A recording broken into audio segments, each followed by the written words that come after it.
Hello, and this is episode 4 of the entire setup of a CARF Eurosport. Once again, I apologise if there's a lot of background noise, as I'm just having to film these as some heavy rain showers pass through. And so it's hammering down on the roof of the workshop at the moment. At last, we're actually ready to think about switching on the model. So we've got to start binding receivers. This model has a CB200 in it, and what I use with these is the R-SAT receivers, like this one. You might have Rex 3s or some others. You might be using the assists. So I need to bind my two little R-SATs, and I'm not going to use the ones that are already in the model because they're tucked away behind all sorts of scaled details in the cockpit, hard to get to. So I'm just going to use a couple of spare R-SATs that I've got, and we'll plug them in once they're going.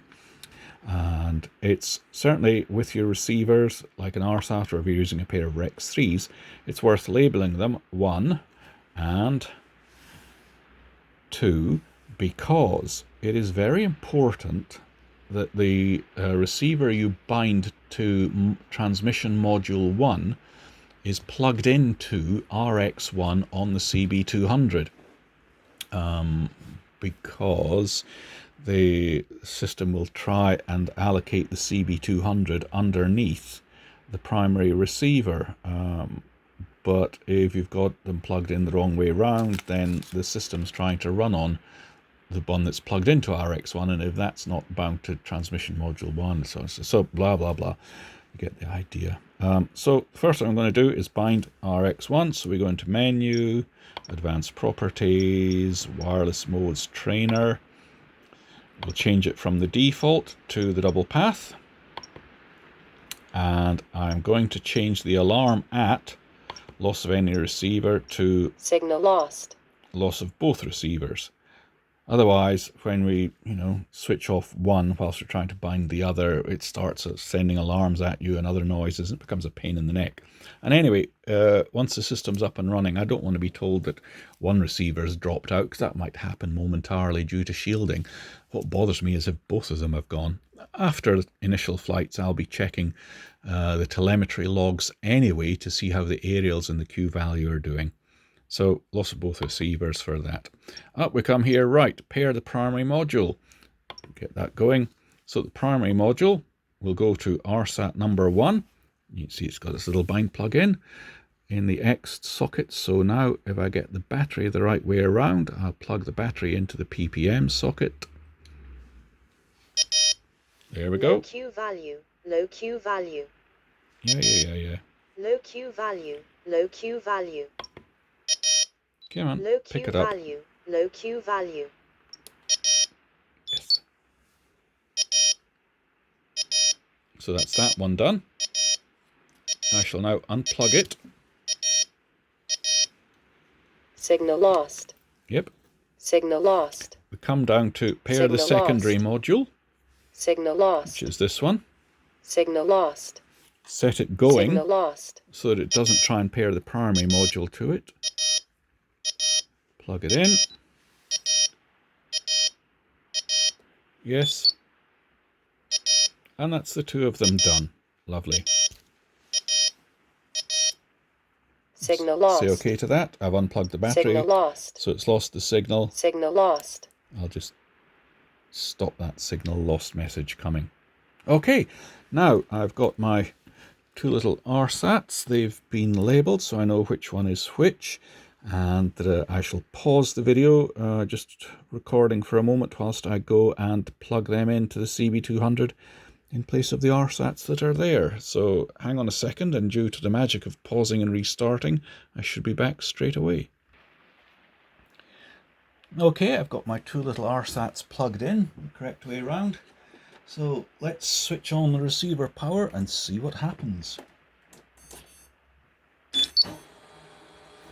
There we go, lots of buzzing from digital servos holding up against the weight of the elevons. Yeah, Cortex Gyro has done its initialization. Right, off we go. So first things first is to set up the R-SATs and the CB200. So we go into Menu, Model, Device Explorer, Right, let's have a look in R-SAT. It should be set to X bus and PPM positive. That's the one we want, and that comes out of, as it says, the PPM would and UDI pin would be the PPM socket, but the Jeti box and X bus pin is the EXT socket on the R-SAT. So what these lines are telling you is which of the sockets are doing what bit. That's good, because we do want it to be an X bus. General settings, output period.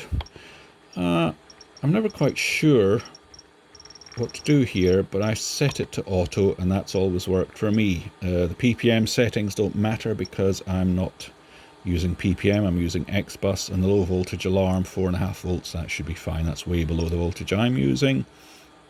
Failsafe should be set to off, so it's disabled. That's good. Remember that failsafe is done in the central box, not in the receivers. And receiver outputs should all just be blah blah blah blah blah. What's going on? Good. Come to the other R-SAT, which again, serial link. PPM positive. We must change this to the X bus. Yes. So again, once it tells you the X bus pin is the X socket, that's good. General settings, I'll set that to auto. In case you're thinking, oh yeah, but you want, you've got some analog servos here, you don't want auto, you don't want high speed frame rates. We actually set that in the CB200, not in the receiver or the satellites anyway. So that's why I tend to set it to auto here. Again, the PPM settings don't matter. Alarm settings, voltage 4.5 at the receiver, that's at the R-SAT. 4.5 volts, that's fine for that. Failsafe should be disabled, good. And the receiver outputs should all just be running in channel number as before. Yep, good. So we can come out of that one. Right. And it's showing correctly the C-Box 200. And then the subsequent telemetry sensor are showing below the first receiver. If they're showing below the second receiver, you've plugged things in the wrong way round. In other words, the R-SATs or Rex3s or whatever are plugged into the wrong way round on the sockets on the CB200. Let's have a look at CB200. You might remember I mentioned also there's an MUE in here, but it doesn't show in Device Explorer because they're old-fashioned and they're not true X-Bus. So any settings have to be done in Jeti box, which is clunky and horrid. Let's have a look in here. General settings. Here's where we set our servo outputs, and I'll set to 17 because I think there's the odd analog servo in here, so I don't want to risk overdriving it with a faster digital servo setting. Expander settings, EXT1 is set to X bus. Let's have a look. It could be that I think we shall set it to telemetry input. Might actually leave it as X bus because that M bar is an X bus thing.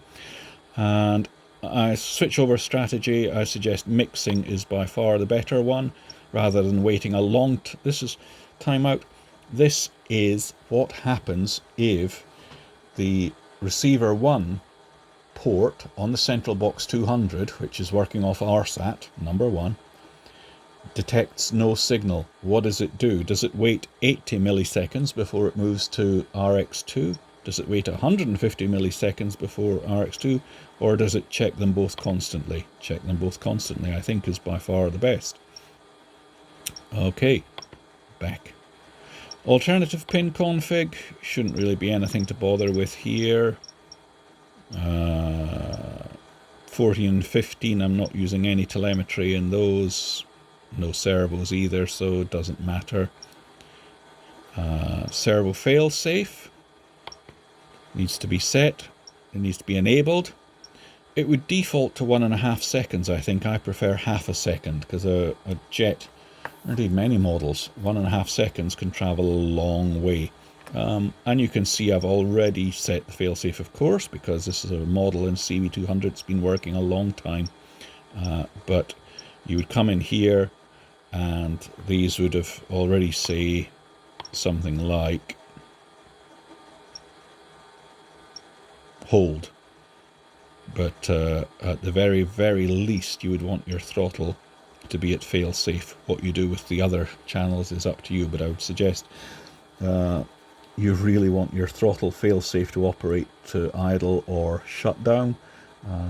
And in the UK, it is law that if your radio system has the ability to do fail-safe, which Jeti of course does, then you must set a throttle fail-safe. Okay, so that deals with that. That'll save me coming back at the end and doing them all back. Output mapping, we're not changing any of the sort of channel 1 to socket 1, channel 2 to socket 2. We're not dealing with any of that. Telemetry, here is what's actually going on at the moment. Little interest. Oops.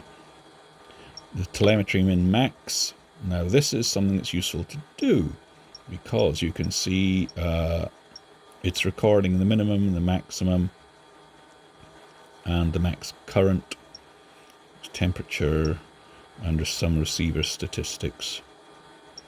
Okay.